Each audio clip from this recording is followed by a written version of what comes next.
Assalamualaikum warahmatullahi wabarakatuh. Apa kabar hari ini rekan-rekan profesional? Ya, pada hari ini kita membahas tentang perkembangan teknologi artificial intelligence yang begitu cepat saat ini. Ini adalah hal yang positif ya, menjadi dampak positif kepada cara kerja kita dalam melakukan banyak pekerjaan, termasuk juga cara kita belajar, yaitu di bidang pendidikan. Jadi baik Anda yang sudah bekerja dan Anda yang masih belajar, khususnya di tingkat perguruan tinggi, penggunaan artificial intelligence itu harus dilakukan, walaupun tetap mempunyai dua sisi, sisi positif dan sisi negatif. Tapi kita harus mengambil dari sisi positif, karena kalau kita lihat di media online dan juga di media sosial YouTube, hampir semua aplikasi software atau kita nyebutnya program itu sekarang berbasis artificial intelligence, karena ini merupakan sebuah tren teknologi yang terjadi saat ini.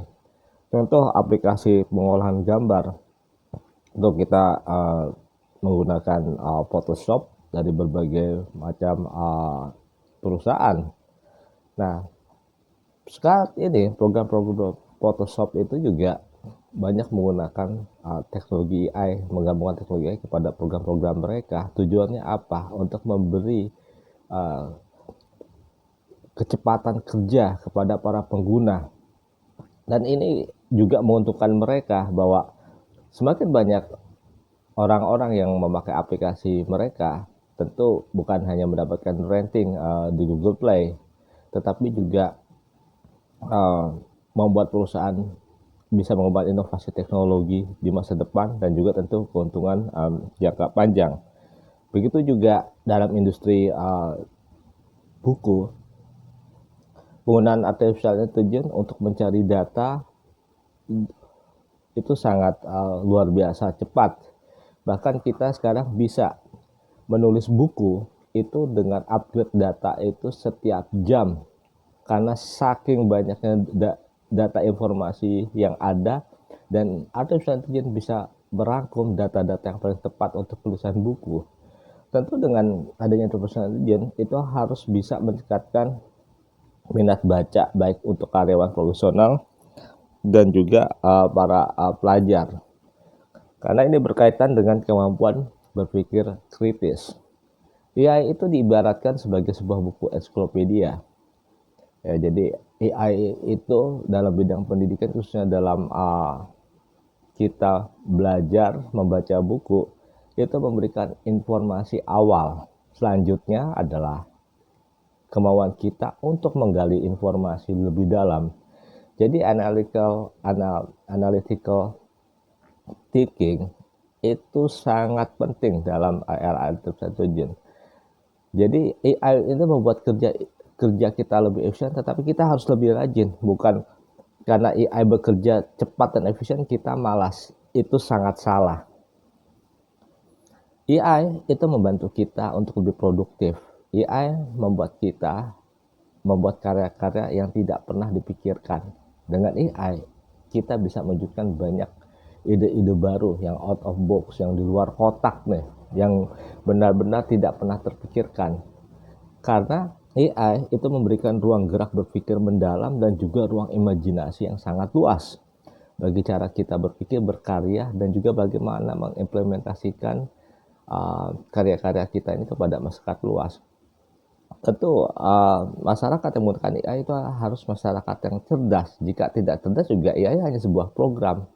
AI hanya menciptakan hal baru dan mengolah kata dari pemikiran kita. Walaupun sekarang juga ada AI yang bisa bekerja sendiri atau apapun ya, teknologi ke depan, peran manusia tetap menjadi hal yang sangat utama dalam perkembangan teknologi AI. Begitu juga dalam dunia kerja, ya, AI membantu banyak perusahaan melakukan banyak efisiensi dan membuat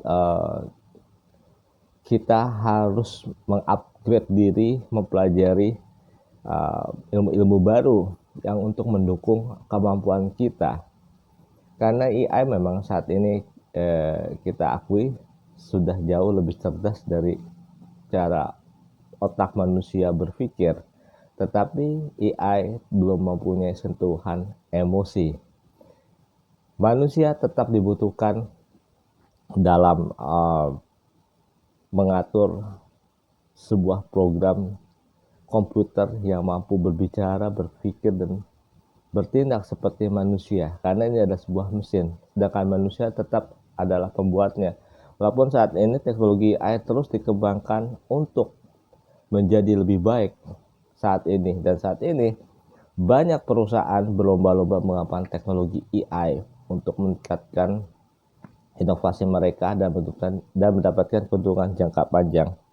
Hal itu sangat wajar. Oleh karena itu, penggunaan AI dalam dunia kerja dan dunia pendidikan itu adalah hal yang sangat mutlak. Tanpa itu semua, maka mereka tidak bisa bersaing dalam pasar teknologi cepat berkembang. Begitu juga dengan kita sebagai pengguna dari artificial intelligence, kita juga harus bersifat aktif dalam dalam mempelajarinya, karena tanpa kita bisa menggunakan teknologi AI, kita pun akan sangat sulit untuk bersaing di masa mendatang. Saya Septo Indarto dari Global Strategis mengucapkan terima kasih banyak.